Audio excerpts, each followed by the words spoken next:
Merci à tous d'être venus. Notre thématique aujourd'hui, c'est tirer parti de Overpass Turbo pour extraire et filtrer des données. On m'a demandé d'intervenir sur un cadre d'OSINT et de trouver un outil un petit peu différenciant, un petit peu challengeant pour changer un petit peu des thématiques usuelles. Et en réfléchissant, on a décidé de traiter de ce sujet. Donc c'est ce qui va nous animer sur cet atelier qui doit durer à peu près 30 minutes, je crois. Donc j'ai pas forcément tout à aimer, mais bon, l'idée c'est de faire quelque chose un petit peu interactif et de répondre un petit peu aux questions-réponses de chacun. Donc l'idée c'est de présenter un petit peu l'outil, voir à quoi il peut servir et puis comment on peut tirer parti de ces données.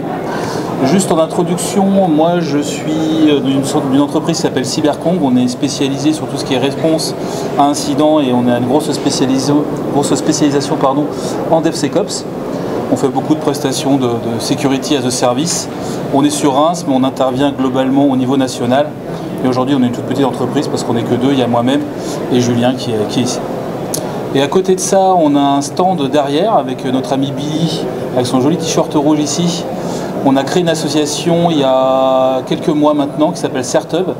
Donc c'est en fait une communauté surtout sur Discord et on accompagne des profils des étudiants, on accompagne des gens qui sont en reconversion à l'obtention de certifications cyber parce que c'est des sujets qui sont compliqués, il y a des centaines de certifications et l'idée c'est qu'en fait on agrège des tas de professionnels qui ont des certifications d'horizons différents et puis chacun partage son expérience pour toute la communauté en bénéficie et on anime également des ateliers, c'est surtout Billy qui gère cette partie-là aujourd'hui, des ateliers sur tout ce qui va être des thématiques de sécurité, de pentest, etc. Et puis des entraînements à l'obtention de certifs. Voilà. Donc on est juste derrière au stand d'association et s'il y en a qui veulent parler, n'hésitez pas. Et aujourd'hui on a deux grosses missions. C'est aussi en fait on embase toute notre communauté, donc ce sont des profils cyber qui ont des spécialisations sur des thématiques précises et on essaie de les mettre en relation avec des entreprises qui recherchent des profils experts. Donc ce qui nous anime ce matin, c'est le projet OpenStreetMap. Je pense que si vous êtes là, c'est que vous avez tous plus ou moins entendu parler de l'outil. Donc aujourd'hui, vous pouvez penser que c'est concurrent à Google Maps et on va voir un petit peu comment on peut utiliser cet outil. Donc OpenStreetMap, c'est quoi? C'est un projet collaboratif. On va voir un petit peu ce que ça signifie, de cartographie en ligne. C'est un outil qui n'est pas tout à fait récent parce qu'il a plus de 20 ans. Il a été créé en juillet 2004. Il a été créé par une personne, un Anglais, qui s'appelle Steve Coast et en fait qu'il l'a fait pour des raisons de droit parce qu'en fait à l'époque en Angleterre il n'y avait pas de service de cartographie qui était gratuit. Donc l'idée c'était de faire un service que tout le monde puisse utiliser sans licence. Donc c'est un petit peu compliqué, c'est qu'on parle d'OpenStreetMap, on parle d'Overpass API, on parle d'Overpass Turbo. L'idée ça va être un petit peu de remettre dans le contexte chacun de ces outils. Donc OpenStreetMap c'est une plateforme puissante pour cartographier, mais en fait l'exploitation des données n'est pas toujours facile. Donc en fait on a un outil avec une espèce de grosse base de données, mais en fait ce qui nous anime aujourd'hui c'est voir comment on va pouvoir faire des requêtes dans cet outil pour extraire des données qui peuvent être pertinentes sur notre cadre de recherche. Donc l'idée de l'outil Overpass Turbo, ça va être de résoudre un problème, donc de la non-intuitivité de l'exploitation de ces datas. Donc l'idée c'est de pouvoir accéder directement aux données d'OpenStreetMap. Ça va être complémentaire aux éditeurs de cartes qu'on va pouvoir trouver sur les services en ligne. Mais l'idée, c'est d'avoir une vision simplifiée qui va permettre en fait, de voir instantanément le résultat de nos requêtes. Donc l'intérêt en fait, de cette petite démonstration, ça va être de voir comment on peut faire pour construire des requêtes et voir un petit peu la puissance du système. Mais également, l'autre gros intérêt d'Overpass Turbo, ça va être son interopérabilité. Parce que par défaut, on va traiter des données au format XML. On va également pouvoir traiter du JSON, du GPX, du KML, etc., etc. Donc en fait, toutes les données qu'on va extraire du système, on va pouvoir les retravailler avec des logiciels qui sont tiers. Donc nous ici, dans cette démonstration, on va plutôt faire de la ligne de commande et des choses assez simples. Donc on va plutôt travailler sur du format JSON. On pourrait travailler finalement sur n'importe quel autre type de format. Alors, question un petit peu triviale, mais on peut se poser la question pourquoi cet outil est utile. Finalement, aujourd'hui, on a dit qu'OpenStreetMap, c'était une grosse base de données avec des milliards de données à l'intérieur, mais on a besoin d'un outil pour pouvoir faire des requêtes dedans et pouvoir exploiter ces données. Donc, c'est tout l'intérêt. Donc, l'intérêt d'Overpass Turbo, ça va être de nous mettre à disposition un système de requêtes qui va en fait nous résoudre un problème simple. Aujourd'hui, si on va sur OpenStreetMap et que par exemple vous recherchez, je prends un exemple hyper basique, vous recherchez les restaurants, vous allez choisir un endroit, vous allez zoomer et vous allez rechercher tous les points en fait spécifiques sur cette carte. Mais finalement, c'est de la recherche à l'aveugle et c'est inefficient et ça ne va pas servir à grand chose. L'autre intérêt, ça va être de pouvoir visualiser en temps réel le résultat de vos requêtes.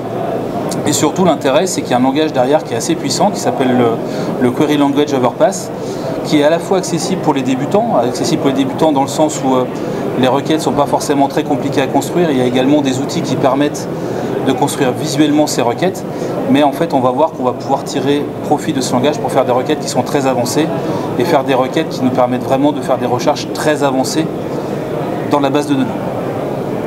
L'intérêt, c'est qu'aussi cet outil-là va pouvoir servir à tout type de corps de métier. Donc là on parle dans un cadre OSINT, donc les exemples qu'on va prendre c'est plutôt pour rechercher des sources d'informations, pouvoir rechercher de la géolocalisation d'images, etc. Mais ça peut servir aussi pour les architectes, pour les développeurs, etc. etc. Et évidemment, l'intérêt d'OpenStreetMap, c'est qu'il est complètement gratuit et également open source. D'ailleurs, pour les plus courageux, vous pouvez très bien héberger vos propres serveurs d'OpenStreetMap si vous avez une infra qui tient la route. Donc les fonctionnalités principales de l'outil, c'est quoi? C'est un moteur de requête Overpass API. Donc je vous ai dit qu'il y avait l'outil principal, la base de données qui s'appelle OpenStreetMap. Sur cet outil-là, on a un truc qui s'appelle l'Overpass API qui va nous permettre de faire des requêtes dans cet outil. Et Overpass Turbo, c'est un outil qui va fonctionner par-dessus Overpass API pour pouvoir construire des requêtes et pouvoir l'utiliser de manière un petit peu plus simple. Il nous fournit également une interface utilisateur, donc c'est ce qu'on va voir un petit peu après. Il y a un éditeur, on va pouvoir visualiser nos requêtes, etc. Et surtout, on va pouvoir exporter nos données, ce qui va nous intéresser pour pouvoir les traiter. On fera peut-être une petite déviance à la fin si on a le temps, voir comment par exemple on pourrait exploiter les données d'OpenStreetMap dans un cadre beaucoup plus cyber par exemple. Voilà, ce qui nous intéresse et la difficulté de tout ça, ça va être de comprendre un petit peu comment fonctionnent les requêtes et le moteur de requête d'Overpass API. Ceux qui font un peu des challenges OSINT, vous avez tous entendu forcément parler de cet outil, mais en fait on s'aperçoit qu'il y a peu de personnes finalement qui savent vraiment l'exploiter. Il y a une espèce d'aura autour de ça où on a l'impression que c'est très complexe. Et l'idée aujourd'hui, ça va être vraiment de démystifier le moteur de requête pour expliquer vraiment les concepts fondamentaux et essayer de vous faire comprendre finalement que l'outil n'est pas si compliqué que ça à utiliser. Donc ce qu'il faut comprendre, la première chose, c'est que toutes les données d'OpenStreetMap, elles sont organisées dans une base de données et en fait tout est flagué en fonction de tags. Donc on va rentrer dans ce détail un tout petit peu après, mais ce qui est important, c'est de comprendre que tous les points dans la base de données d'OpenStreetMap sont tagués et en fait on va faire des recherches sur ces tags. Donc l'idée d'Overpass API, ça nous permet de requêter ces tags pour extraire uniquement les informations pertinentes. C'est-à-dire que plutôt qu'aller visuellement sur une carte et zoomer et chercher tous les points d'intérêt qui ont été déjà embasés par OpenStreetMap, l'idée ça va être de faire un filtre qui va nous permettre de rechercher exclusivement ce qui nous intéresse. L'intérêt de tout ça, c'est que le langage de requête il est assez flexible, c'est ce qu'on va voir. Donc je vous ai parlé de l'Overpass Query Language et ça va nous permettre de rechercher des nœuds, des chemins et des relations. Et en fait, ce qu'on va voir un petit peu après, c'est que ça, ce sont les trois notions hyper essentielles d'Overpass. Les nœuds, les chemins et les relations. On va voir finalement que toutes les informations sont agrégées sur ces notions. Et également, ce langage il va nous permettre de définir des conditions avancées. Par exemple, on va pouvoir extraire toutes les routes qui sont à sens unique, qui sont à 30 km/h maximum, etc., etc. Et on va voir comment ce langage de requête va nous permettre de faire des filtrages sur toutes ces données. Et le dernier intérêt aussi de cet outil, c'est qu'il va nous permettre d'optimiser les requêtes. Donc ça, c'est ce qu'on va voir. Et surtout, ça fonctionne avec des grosses volumétries de données. Parce qu'on va voir que finalement, dans la base de données OpenStreetMap, on a vraiment des milliards d'informations dedans. Donc il faut que le langage de requête puisse nous faire des remontées d'informations dans des délais assez rapides. Alors, si on regarde un petit peu l'interface graphique, donc l'outil est accessible gratuitement. Il suffit de taper Overpass Turbo sur Google et vous allez tomber directement sur cette interface. On voit qu'elle est plutôt facile, elle est divisée en trois parties, on va dire. Il y a la partie supérieure qui est tout simplement le menu, qui va nous permettre en fait d'exécuter nos requêtes. On a 2-3 options ici, on ne va pas rentrer trop dans le détail, mais on pourrait très bien enregistrer nos requêtes, on pourrait charger des requêtes, et on verra après rapidement les différents paramètres qu'on peut avoir dedans. Et globalement, l'écran principal est divisé en deux parties. Il y a la partie de gauche qui est l'éditeur de requêtes, et la partie de droite qui est donc le résultat de l'exécution de nos requêtes qui sont à gauche. Et l'interface d'Overpass Turbo est aussi simple que ça. Donc une fois que vous tapez votre requête ici, il suffit en fait de cliquer sur le bouton exécution et il va exécuter la requête. Et en fait, on va avoir le résultat directement sur la partie de droite. Alors évidemment, avec Internet en 4G, en pont, ça peut être plus ou moins rapide. Heureusement que j'ai préenregistré mes requêtes et que je les ai mises là, parce que je pense que l'effet démo, bah voilà, super, une erreur est survenue, normalement ça fonctionne. Hein. Et en fait, dernière chose qui est importante ici, c'est qu'ici on peut avoir la prévisualisation en temps réel de nos résultats. On peut également avoir les données qui s'affichent ici. Donc là, la requête, elle ne s'est pas exécutée, donc je n'ai pas les données, mais on va voir un petit peu plus tard que ici, globalement, je vais avoir mon flux JSON que je pourrais travailler avec différents outils derrière. Donc l'interface graphique ressemble à ça, donc c'est finalement assez basique. Et la difficulté, ça va être comment on va faire pour construire ici nos requêtes pour pouvoir faire des recherches avancées dans la base de données. Ah ouais, elle a perdu la connexion. Pas très grave. Ok. Si on avance un petit peu, donc la difficulté de tout ça, ça va être en fait de travailler avec l'éditeur de requêtes. Donc l'éditeur de requêtes, c'est la partie gauche que je vous ai montré. Ça nous permet donc de tester et de créer nos requêtes. L'intérêt, c'est qu'on a également une coloration syntaxicale. Ça nous permet de voir assez rapidement si on a une erreur basique ou pas.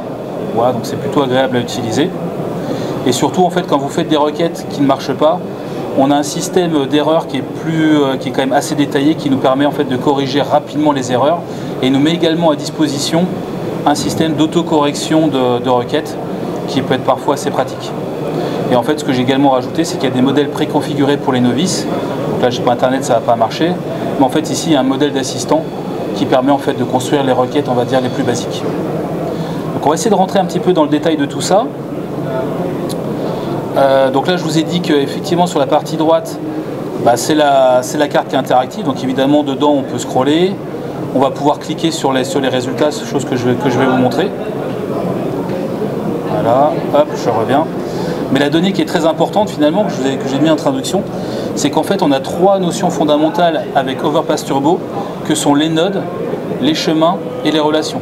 Quand on va faire une requête dans l'outil, on va forcément requêter, on va forcément rechercher un de ces trois éléments primitifs. Donc on va voir un petit peu la différence entre les trois. Je pense que ce petit schéma il est assez explicite. Donc le premier type de données élémentaires, c'est ce qu'on appelle les nœuds, les nodes. Donc globalement, ce sont des points qui sont géolocalisés, qui sont caractérisés par une latitude et une longitude. On a des chemins, donc les chemins en fait ce sont des traits, ce sont des points qui sont reliés entre eux, sachant qu'on peut avoir plusieurs types de chemins, on peut avoir évidemment les chemins ouverts, et on peut avoir aussi les chemins fermés qui peuvent éventuellement délimiter des zones, par exemple sur les cadastres, etc. Et le dernier type de données qu'on va avoir, ce sont les relations finalement qui vont mettre en relation plusieurs types de chemins entre eux. Et en fait, c'est les trois types de données de base qu'on va avoir dans Overpass Turbo. Donc l'idée, ça va être de pouvoir faire des requêtes sur chacun de ces trois éléments. Et en fait, sur chacun de ces éléments, on va pouvoir rajouter ce qu'on appelle des tags. Je vais vous montrer un petit peu à quoi ça correspond. Donc les nœuds, ce sont les bases du système OpenStreetMap. Vous allez voir que des nœuds dans le système planétaire, il y en a, je crois, 10 milliards ou quelque chose comme ça. Et un nœud est représenté donc par une latitude et une longitude. Et un ensemble de nœuds va pouvoir former un chemin. Donc les chemins, c'est ce qu'on a vu, c'est la deuxième notion. C'est une interconnexion entre plusieurs nœuds. Donc les nœuds, ce sont des points, des latitudes, des longitudes. Et les chemins, en fait, ce sont des interconnexions entre des nœuds. Donc on a dit qu'on pouvait avoir des chemins comme ceci. On peut avoir des zones fermées et puis des chemins qui sont fermés. Et enfin, le dernier type de données, ce sont les relations. Bah, typiquement, en fait, c'est tout ce qui va être ligne de bus, voie ferrée, etc., qui vont permettre de mettre en relation, finalement, plusieurs chemins entre eux. Et une fois qu'on a compris ces trois éléments de base, finalement, on comprend un petit peu le système de requête d'Overpass Turbo, dans le sens où l'idée, ça va être en fait de rechercher soit des nœuds, soit des chemins, soit des relations, soit les trois. Et après, on va rechercher en fait des informations sur les tags, sur chacun de ces nœuds. Alors, on va voir un petit peu une requête hyper basique. Et avant ça, oui, effectivement, je mettais ici quelques informations. Donc on dit qu'il y a quasiment 11 milliards d'objets. Donc un objet, c'est un nœud, ça peut être une web, ça peut être une relation, etc. Donc ça présente quand même une grosse volumétrie. Et une information qui est intéressante, c'est qu'il y a à peu près quand même 2% des nœuds en base de données qui possèdent au moins un tag. Donc ça veut dire que sur les 10 milliards de nœuds qui est en base de données, il y en a à peu près 2% qu'on va pouvoir requêter avec des tags qui sont spécifiques. Donc après, je vais vous montrer à quoi correspond un tag, comment il fonctionne. Et pour ça, je vous propose après une petite démo sur comment on peut faire pour rajouter par exemple des données, des tags et des nodes dans le système OpenStreetMap. Parce que si on comprend comment faire pour ajouter des nœuds dedans, évidemment ça va faciliter comment faire pour récupérer des informations à l'intérieur. J'ai mis un petit site ici qui permet de voir plus ou moins en temps réel l'intégralité de la base de données. Donc la base de données, je vous ai dit qu'elle est gratuite, elle est open source, vous pouvez la télécharger. Donc il y a deux bases de données qui sont intéressantes. Il y a la base de données des tags, parce que vous allez voir que finalement la difficulté du système, ça va être de connaître les tags et qu'est-ce qui est requêtable dans la base. Vous allez voir, c'est la difficulté. Et puis il y a évidemment après tous les nœuds, tous les chemins et toutes les relations dans la base de données. Et pour information, je crois que la base elle fait quasiment 2 Tera, donc pour commencer à travailler dessus, il faut déjà des infrastructures qui soient quand même assez importantes. Mais voilà, vous avez ce site pour référence qui vous permet de voir finalement quels sont les objets les plus communs. Donc là par exemple on voit que les nœuds les plus communs, ce sont ceux qui s'appellent building, ou ce sont en fait les bâtiments. Et là il nous dit qu'en base de données, il y a par exemple plus de 600 millions de bâtiments qui sont référencés. Donc ça, ces sites-là sont assez pratiques parce qu'évidemment la difficulté, ça va être de connaître un petit peu tous les tags qui peuvent être associés aux nœuds, puisqu'on va faire les requêtes là-dessus. Voilà. Alors comme j'ai pas internet, je pense que ça va être assez théorique, mais on a un outil qui s'appelle JOSM qui permet en fait à n'importe qui de contribuer à l'ajout et à la modification de données dans OpenStreetMap. Donc c'est une interface qui fonctionne sur tous les OS, c'est développé en Java, ça ressemble à ça. J'ai bien fait d'en télécharger avant parce que sans internet forcément ça marche moins bien. Mais en fait l'idée est assez simple, l'idée c'est qu'en fait, je ne sais pas s'il va vouloir si je fais ça. On va vouloir se focuser sur une partie. Donc là par exemple, je ne sais pas où je suis. Bref, on sélectionne une zone et après on va télécharger toutes les informations qui sont liées à la zone que j'ai sélectionnée. Et après ça va nous télécharger la base. Et bien la base de tous les nœuds qui ont été définis sur la zone que j'ai téléchargée. Donc là j'ai téléchargé, je pense que c'est chez nous à Reims, ouais c'est ça. Donc ici je vois l'ensemble des nœuds. Donc quand on parle de plus de 10 milliards de nœuds, on voit que ça va assez vite parce que des nœuds il y en a absolument partout. Autre chose intéressante, on pose souvent la question pourquoi il y a 10 milliards de nœuds et pourquoi il n'y a que 2% de nœuds qui sont tagués. C'est tout simplement par exemple quand on fait des routes avec un virage etc. Et bien pour modéliser par exemple ce virage, on va être obligé d'utiliser un ensemble de nœuds. Donc en fait une route ça ne va pas être un nœud, mais ça va être vraiment un ensemble de nœuds. Donc forcément on a beaucoup plus de nœuds que d'informations. Mais ce qui est intéressant, c'est que voilà, donc là par exemple je sais pas, je suis sur quelque chose, je sélectionne un nœud et vous voyez ici sur la partie droite des informations. Et en fait tout à l'heure quand je vous parlais de tags, les tags en fait ils sont ici. Donc ça veut dire que sur le nœud que j'ai sélectionné, là ça s'appelle la petite malle, je sais pas comment ça s'appelle, et bien en fait sur cet élément là, il y a tous ces attributs qui ont été créés. Donc on voit qu'on a un nom, on a une adresse email, tiens c'est intéressant, on a une rue, on a un type de boutique, etc. Et en fait, quand on va utiliser le moteur de requête, ça veut dire que si par exemple je veux trouver comme résultat la petite malle, je vais pouvoir lui dire déjà, je veux faire une requête sur la zone géographique par exemple de Reims, et je veux que tu me sortes par exemple tous les names qui sont égales à la petite malle, ou tous les shops qui sont games. Et si par exemple je fais une requête sur tous les shops qui sont games, il va me sortir tous les nœuds dans Reims, dont le tag shop possède la valeur games. D'accord ? Donc le but du query language, ça va être de pouvoir faire des requêtes sur ces tags. Donc évidemment, la pertinence et l'efficacité des recherches dépend exclusivement de la qualité du tagging des nœuds qui ont été insérés dedans. Donc derrière, il y a quand même une grosse communauté. Vous pouvez même aller sur des chaînes YouTube où en fait on sélectionne des parties de cartes et en fait on les rend de plus en plus précises. Parce qu'en fait un gros intérêt d'OpenStreetMap, pourquoi il y a beaucoup de données, c'est qu'en fait ils ont été capables à un moment donné d'importer des données cadastrales, etc. Donc en fait les données ont été insérées une première fois, mais n'importe qui peut rajouter des choses et n'importe qui peut rendre le système entre guillemets plus précis. Donc là j'avais prévu une petite démo par exemple pour insérer notre association d'OpenStreetMap. Il n'y a pas internet donc je sais que ça ne marchera pas, je ne vais pas le faire. Mais bon, l'idée c'est ça, hein, vous comprenez l'idée. Il suffit de rajouter un élément, on va rajouter les tags ici. Et une fois que c'est fait, en fait il suffit juste de faire un fichier et puis envoyer ça vers le système. Et en fait directement en temps réel, les données sont directement mises sur le système. Donc ça c'est plutôt bien, n'importe qui peut contribuer.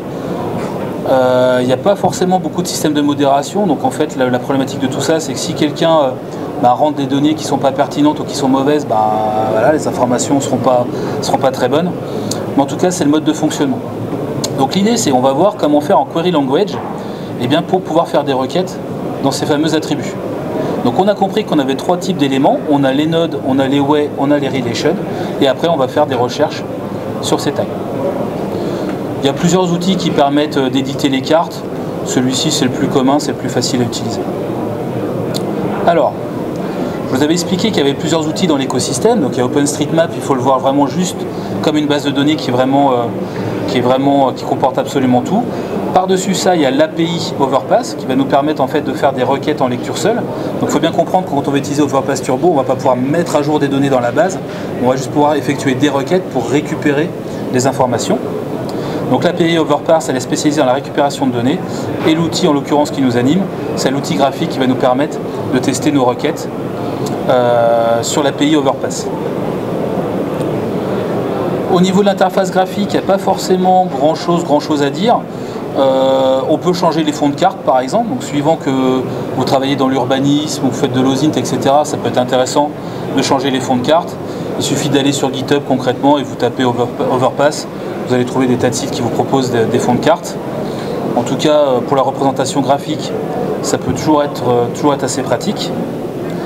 Et on va passer un petit peu plus au concret, à savoir les requêtes. Donc, ce que je vous ai dit, ce que j'essaie de vous faire comprendre, c'est que toutes les requêtes sont basées sur la recherche de tags dans la base de données. Donc l'idée, ça va être comment on peut faire la recherche de tags sur cette fameuse base. Donc ici, on a une requête ultra basique. J'ai bien fait de les pré-exécuter avant, sinon on serait un peu mal. Voici une requête hyper basique. Donc on voit qu'on a 3 lignes, et ici, en l'exécutant, en fait, je vois le résultat de mes requêtes qui sont entourées ici. Alors juste pour vous expliquer un petit peu comment ça fonctionne, la première ligne, elle est assez simple à comprendre. Je définis en fait le format des données. Donc là, je lui dis que mon format de sortie, je veux que ce soit du format JSON. Vous vous souvenez qu'ici, je peux avoir la prévisualisation en temps réel de la carte, mais je peux également voir les données. Donc là, je vois mon format JSON, qui peut être très intéressant parce qu'après, je peux l'utiliser avec n'importe quel outil, même en ligne de commande avec des JQ, etc. Chose qu'on verra si on a un petit peu le temps. On définit également un timeout. Là, on le dit qu'il a 25 secondes maximum. Après la requête, en fait, elle échoue. Ce qui est bien évidemment, vu qu'il y a énormément de points d'intérêt, suivant la taille de la zone sur laquelle vous effectuez votre recherche et puis le critère qui est positionné ici, parfois on peut avoir des requêtes qui prennent plusieurs minutes. Donc ça peut être un petit peu pénible. Ici, en fait, on comprend que la recherche va porter sur des nœuds, sur des nodes. Donc on va voir que la recherche, donc, elle peut porter sur des nœuds, sur des way ou sur des relations. Là, je lui demande de requêter en base tous les nœuds, dont le tag Amenity est égal à la valeur restaurant. Vous vous souvenez ici, quand j'étais sur mon JOSM, ici globalement ça correspondrait à ma clé Amenity, et puis là, à ma valeur restaurant. Donc si j'exécute cette requête, il va me rechercher tous les nodes dont la clé est égale à Amenity et sa valeur est égale à restaurant. Et la dernière chose qu'il faut comprendre, c'est cette partie-là, la B-box. En fait, ça veut dire que la recherche va porter exclusivement sur la partie qui est visible ici, sur ma carte à droite. D'accord ? Donc évidemment, plus je vais dézoomer, plus la requête va prendre du temps. Donc l'idée, c'est qu'on va voir ici comment on peut faire pour modifier ces informations-là. Et je vais également vous montrer comment on peut faire pour faire des successions de filtres. Parce que là, on va rechercher tous les restaurants. C'est bien beau, mais évidemment, ça va nous retourner trop de données.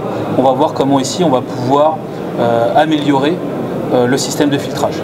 Et puis, je vais également vous montrer comment on peut, d'un point de vue programmatique, modifier la taille de la zone de recherche.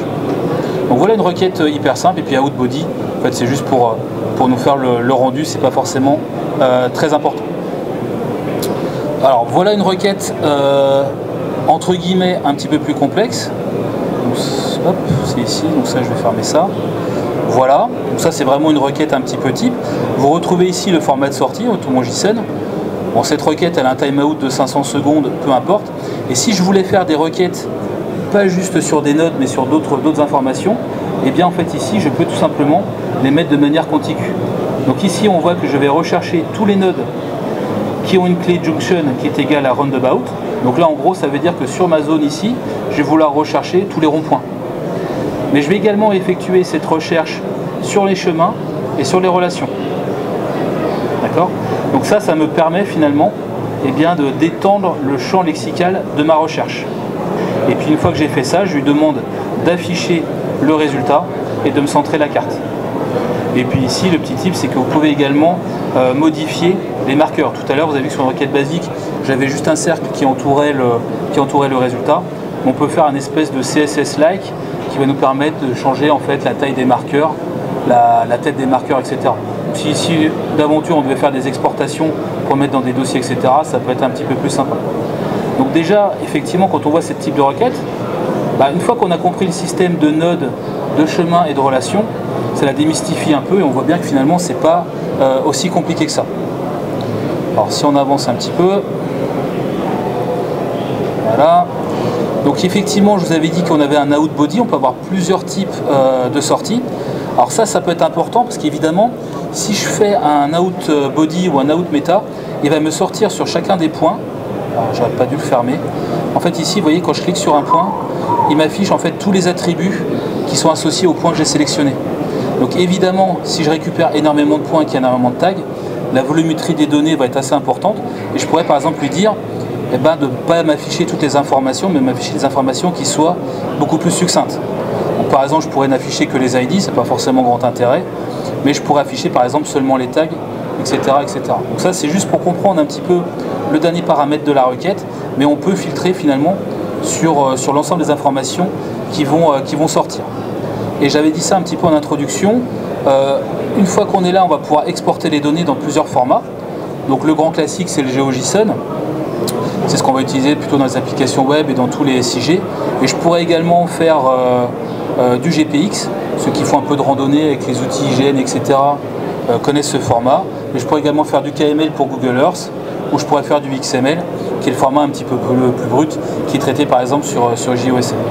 Et bien évidemment aussi l'intérêt, c'est que par exemple ici, je pourrais très bien partager cette requête, l'envoyer à quelqu'un, et puis en fait ça réouvre directement Overpass Turbo avec la requête préenregistrée pour qu'un collègue puisse l'exécuter sans avoir à la copier-coller.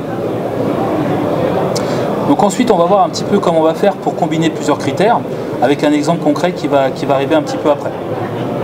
Alors je vais passer ça pour le moment. Voici un exemple. Alors je crois que je dois l'avoir ici. Ouais, parfait. Ici, on va faire une requête, on va vouloir chercher tous les chemins qui sont des routes et je vais lui rajouter en fait un deuxième filtre sur ces tags où la vitesse maximale par exemple est de 30 km/h. Hop, on va dire ici.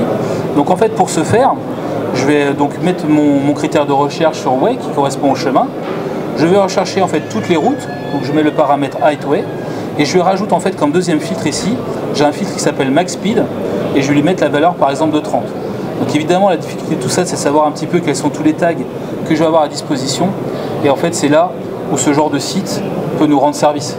Parce qu'on va voir tout à l'heure, par exemple si on charge des aéroports etc, c'est pas forcément intuitif de savoir quel tag utiliser et surtout la difficulté, vous avez vu que sur des éditeurs type JOSM, finalement ici je peux rajouter des tags et je pourrais rajouter un petit peu n'importe quoi. Donc rien ne nous dit que la communauté utilise les mêmes codifications par exemple. Mais bon, ça après c'est un petit peu les limites du système. Donc si on revient sur la requête, j'ai juste rajouté ici une petite option. Tout à l'heure je mettais un truc qui s'appelait Bbox, donc en fait ça correspondait à la zone visuelle que j'avais sélectionnée dans mon moniteur de droite, mais en fait je pourrais également programmatiquement choisir ma zone de recherche. Donc là par exemple je veux faire une recherche sur toute la ville de Reims, et ben, je peux créer une variable ici qui s'appelle geocodeRier, je lui passe la valeur Reims, donc il va me rechercher tout ce qui est à Reims, je le stocke dans une variable qui s'appelle searchRier, donc je fais précéder le nom de la variable par un point, et après ici sur la clé Rier, je peux aller rechercher la valeur de ma variable searchRier. Donc en fait quand je vais faire ça, il va me faire ma recherche de mes HeightWay maximum speed à 30 sur la ville de Reims. D'accord? Donc ici les ways ce sont à la fois des nodes mais ce sont également des chemins, donc on avait vu que c'était des traçages entre différents points et je vois le résultat ici. Voilà, on avance un petit peu. Donc en fait des résultats on va pouvoir en rajouter autant qu'on veut. Par exemple ici je peux rajouter encore un autre paramètre où je vais vouloir afficher par exemple que les routes qui sont en sens unique. Donc par exemple j'ai un autre tag qui s'appelle OneWay, je lui mets à Yes. Et là en fait il va me sortir les mêmes résultats que précédemment, mais juste les routes qui sont à sens unique. Et en fait ici, je peux mettre autant de filtres que je veux sur tous les tags qui me passent par la tête. Donc ça c'est vraiment le concept de base de Overpass Turbo. Et avec ça, finalement, on va voir que ça nous permet de répondre à des tas de réponses. Là, j'ai juste mis un petit exemple qui nous permet, par exemple, de rechercher sur plusieurs communes. Donc on peut par exemple utiliser les codes INSEE, vous tapez en Open Data, vous tapez ville, code INSEE, vous allez les trouver. Et si par exemple je veux faire une recherche sur plusieurs villes, et bien en fait je peux utiliser ce type de format. Donc là je crée une variable qui s'appelle ville, qui globalement est un tableau de 3 codes INSEE. Donc si j'exécute ça, et bien ça va me faire la même chose, mais il va étendre la recherche finalement aux 3 communes. Alors si on prend le cadre OSINT, je ne sais pas si vous voyez bien ici. Alors j'ai pris cette image sur un blog de Axe, parce que je trouvais l'image plutôt pertinente. Et prenons le cas où par exemple on doit essayer de déterminer où cette photo a été prise. Il y a 2 approches. Il y a l'approche finalement un peu classique, où on se dit ok, on voit que c'est un avion, c'est un EasyJet. Par rapport ici au bout de l'aile, on pourrait déterminer peut-être même le type de l'avion, etc. On pourrait donc chercher tous les vols EasyJet avec Flight Radar, etc.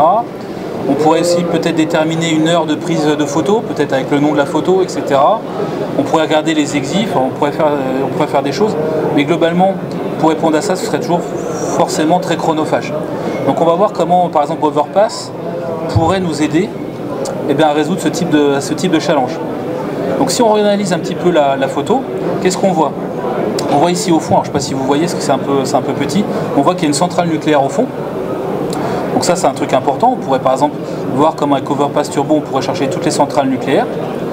On voit ici qu'on a 3 points d'eau, on voit ici qu'on a un village, on voit ici qu'on a un pont, on voit ici qu'on a des champs. Puis la dernière information qui est intéressante, on voit que l'avion est plutôt bas, donc soit il décolle, soit il atterrit, mais a priori il doit y avoir un aéroport qui doit être pas très loin. Donc est-ce qu'on ne peut pas utiliser Overpass pour essayer de combiner finalement toutes ces requêtes pour essayer de trouver un peu plus rapidement où ça pourrait se trouver? Vous vous doutez de la réponse, évidemment c'est oui. Donc première chose qu'on va faire, c'est essayer de trouver quel est le tag qui est associé aux centrales nucléaires. A priori comme ça on ne sait pas forcément. Donc là j'ai mis un petit lien en fait qui va nous permettre de visualiser tous les générateurs de sources. Et en fait on en a un qui s'appelle tout simplement nucléaire. Je vais fermer ça. Voilà, j'arrive ici. Donc requête assez simple, maintenant qu'on comprend. Juste une nouvelle notion ici, je recherche sur NWR. Ça veut dire que je recherche à la fois sur les nodes, mais également sur les way et sur les relations. Donc là en fait je vais taper sur les trois types de sources primitifs. Et j'ai un tag qui s'appelle générateur source. Et je vais lui positionner ici la valeur nucléaire. J'ai sélectionné, on va dire l'Europe, vaguement, mais je pourrais évidemment mettre une zone géographique. Et quand j'exécute ça, et bien en fait ici il m'affiche les points de toutes les centrales nucléaires qui sont présentes sur ma visualisation ici. Donc évidemment c'est encore trop large, je ne vais pas faire du Google Maps ou du Google Earth sur chacun des points, ce sera un petit peu compliqué. On va voir comment on va faire pour rajouter d'autres filtres. Donc le deuxième filtre, je vais le faire ici, ce sera plus simple. Le deuxième filtre, ça va être l'aéroport. Donc ici, je vais récupérer mes centrales nucléaires et je vais rajouter mon filtre d'aéroport. Et en regardant en fait la documentation, je vois que j'ai une clé qui s'appelle AeroWay qui peut prendre une valeur aérodrome. Donc je récupère dans une variable centrale le résultat de toutes mes centrales nucléaires. Et en fait, je vous ai dit précédemment qu'en fait on peut faire une recherche sur du géocode, sur une zone géographique très précise. Et là où c'est intéressant, c'est qu'on a également la notion de proximité. Ça veut dire que là, je vais lui dire de me rechercher tous les tags AeroWay, aérodrome, qui sont à proximité des résultats de ma variable centrale sur un rayon de 20 km. Donc en exécutant ça, j'ai un petit peu moins de chemin, évidemment j'ai un petit peu moins de résultats, mais j'en ai encore trop. Pourquoi j'en ai trop? Tout simplement parce qu'un aérodrome, ça peut être des ULM, ça peut être n'importe quoi. Donc on va essayer de rajouter un petit filtre ici. Et donc le résultat de cette requête, je la positionne dans une variable qui s'appelle aéroport. Et donc en faisant cette commande-là, je lui demande d'afficher le résultat de mon filtrage aéroport. Donc pour avancer, je vais lui rajouter un autre filtre. Vu que l'avion est plutôt gros, on se doute que c'est plutôt un aéroport international ou quelque chose d'assez important. Donc là, je vais lui rajouter un filtre aérodrome international. Et là, boum, on voit que finalement, il n'y a plus que 2 candidats. Okay. Et finalement, alors déjà, on pourrait arrêter là, on pourrait tout simplement se dire, j'ai qu'à zoomer sur les deux et puis voilà, enfin, j'ai déjà pas mal filtré le truc, je pourrais trouver. Mais évidemment, si vous avez compris le système, on pourrait aller encore beaucoup plus loin, par exemple, en indiquant les points d'eau. si je dézoome sur internet ça marche. Voilà. Je lui demande en fait de me sortir tous les points d'eau qui sont proches du résultat de la requête précédente. Et en fait, je vois bien ici que définitivement, j'ai bien que 2 points. Donc là, ça me fait pas forcément plus un entonnoir, mais en tout cas, ça me certifie qu'a priori, le résultat que je suis en train de faire est plutôt bon. Donc on pourrait aller plus loin, mais bon, on va dire à ce stade-là, après c'est plus facile de faire du Google Earth, de regarder les 2 points, et a priori on va trouver. Et finalement, on s'aperçoit que c'est beaucoup plus rapide que faire du Google Earth et puis regarder un petit peu sur toutes les centrales nucléaires, etc. Donc Overpass, finalement, avec une requête qui est assez simple, nous permet de répondre à ce type de besoin. Alors j'essaie d'avancer un peu vite parce que là du coup les 40 minutes sont échouées.